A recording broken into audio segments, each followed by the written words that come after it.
ତାଙ୍କ ପରି ମହାନ ସାହିତ୍ୟକ ଓ ଯୁଗସ୍ରଷ୍ଟାଙ୍କୁ ନିଶ୍ଚିତ ଭାବରେ ମୁଁ ତାଙ୍କର ଯେଉଁ ଦୁଃଖଦ ଦେହାନ୍ତ ହେଇଛି ସେଥିରେ ଗଭୀର ଭାବରେ ଦୁଃଖିତ ଏବଂ ମର୍ମାହତ।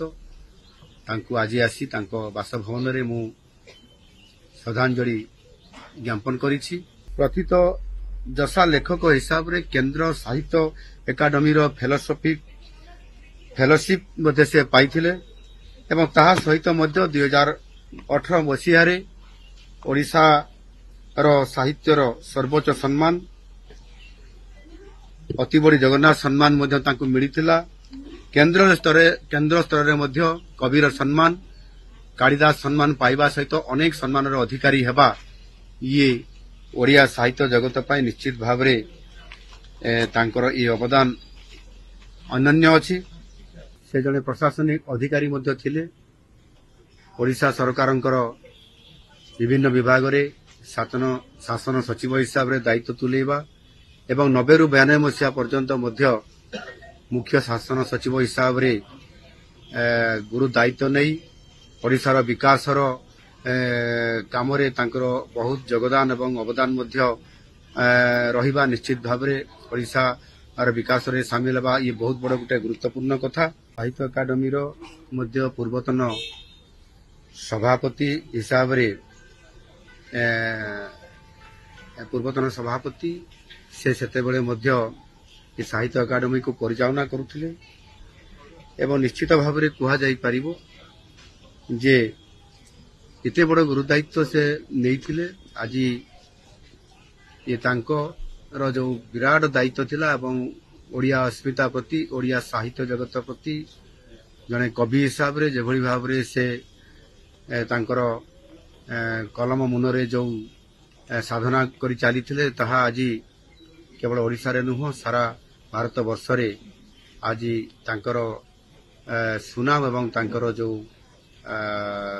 ସାହିତ୍ୟର ସମ୍ଭାର ଯେଉଁ ସୃଷ୍ଟି କରିଥିଲେ ତାହା ନିଶ୍ଚିତ ଭାବରେ ଏହା ରୁଦ୍ଧିମନ୍ତ ହୋଇକରି ସବୁଦିନ ପାଇଁ ରହିବ। ବିଶେଷ କରିକି ସେ ଜଣେ ପ୍ରଶାସନିକ ଅଧିକାରୀ ମଧ୍ୟ ଥିଲେ।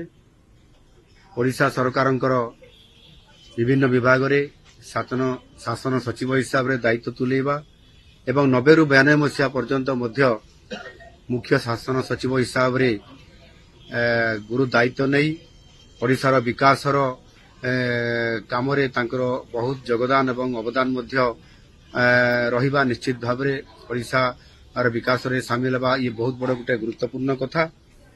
ଏବଂ ସେ ଥିଲେ ଆଧୁନିକ ଓଡ଼ିଆ କବିତାର ଜଣେ ଯୁଗନାୟକ। ସେ ମଧ୍ୟ ରାଜ୍ୟ ସରକାରଙ୍କର ଯେଉଁ ଦାୟିତ୍ୱ ନେବା ସହିତ ମଧ୍ୟ ଅନେକ ସମୟରେ ସେ ସବୁଠାରୁ ଅଧିକ ଓଡ଼ିଆ ସାହିତ୍ୟ ଜଗତକୁ ତାଙ୍କର ଯେଉଁ ଅବଦାନ ଏବଂ ଏଭଳି କାମ କରୁଥିଲେ ତାହା ଜାତୀୟ ଏବଂ ଅନ୍ତର୍ଜାତୀୟ ସ୍ତରରେ ତାଙ୍କର ଯେଉଁ ଭୂମିକା ଥିଲା ତାକୁ ନିଶ୍ଚିତ ଭାବରେ ଅସ୍ୱୀକାର କରିହେବନି। ତାଙ୍କର ଯେଉଁ ମୁଖ୍ୟ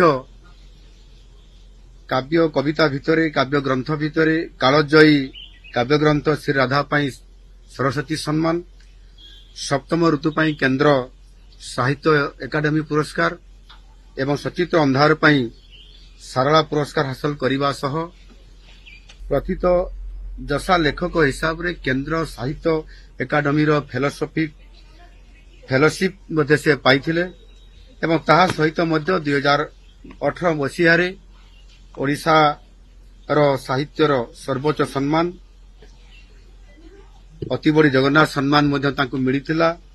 କେନ୍ଦ୍ର ସ୍ତରରେ ମଧ୍ୟ କବିର ସମ୍ମାନ, କାଳିଦାସ ସମ୍ମାନ ପାଇବା ସହିତ ଅନେକ ସମ୍ମାନର ଅଧିକାରୀ ହେବା ଇଏ ଓଡ଼ିଆ ସାହିତ୍ୟ ଜଗତ ପାଇଁ ନିଶ୍ଚିତ ଭାବରେ ତାଙ୍କର ଏହି ଅବଦାନ ଅନନ୍ୟ ଅଛି। ତାଙ୍କ ବିୟୋଗ ଇଏ ସାହିତ୍ୟ ଜଗତ ପାଇଁ ନିଶ୍ଚିତ ଭାବରେ ଅପୂରଣୀୟ କ୍ଷତି ହେଇଛି ଏବଂ ପ୍ରଶାସନିକ କ୍ଷେତ୍ରରେ ମଧ୍ୟ ସେ ଯେଭଳି ଭାବରେ ତାଙ୍କର ଦକ୍ଷତା ପ୍ରତିପାଦନ କରିଥିଲେ ତାହା ମଧ୍ୟ ନିଶ୍ଚିତ ଭାବରେ ଅପୂରଣୀୟ କ୍ଷତି ହେଇଛି କହିଲେ ଅତ୍ୟୁକ୍ତି ହେବ ନାହିଁ।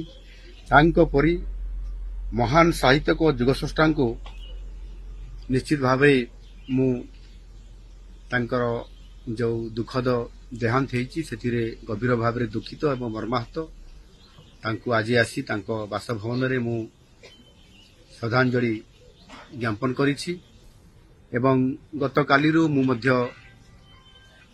ମୁଁ ନିର୍ଦ୍ଦେଶ ଦେଇଥିଲି ଯେ ତାଙ୍କର ଯେଉଁ ଅନ୍त्येष्टि क्रिया ହେବ ଶେଷକୃତ୍ୟ ସମ୍ପନ୍ନ ହେବ ରାଷ୍ଟ୍ରୀୟ ମର୍ଯ୍ୟାଦା ସହକାରେ ହେବ ଏବଂ ସେଥିପାଇଁ ଆମ ସରକାରଙ୍କ ତରଫରୁ ସମସ୍ତ ବ୍ୟବସ୍ଥା ସମ୍ପୃକ୍ତ ବିଭାଗ ତରଫରୁ କରାଯାଉଛି। ନିଶ୍ଚିତ ଭାବରେ ମୁଁ ସ୍ୱର୍ଗତ ରଥଙ୍କର ଅମର ଆତ୍ମାର ସଦ୍ଗତି କାମନା କରୁଛି ଏବଂ ଶୋକ ସନ୍ତପ୍ତ ପରିବାର ବର୍ଗ ପ୍ରତି ମୋର ସମବେଦନା ଜଣାଉଛି।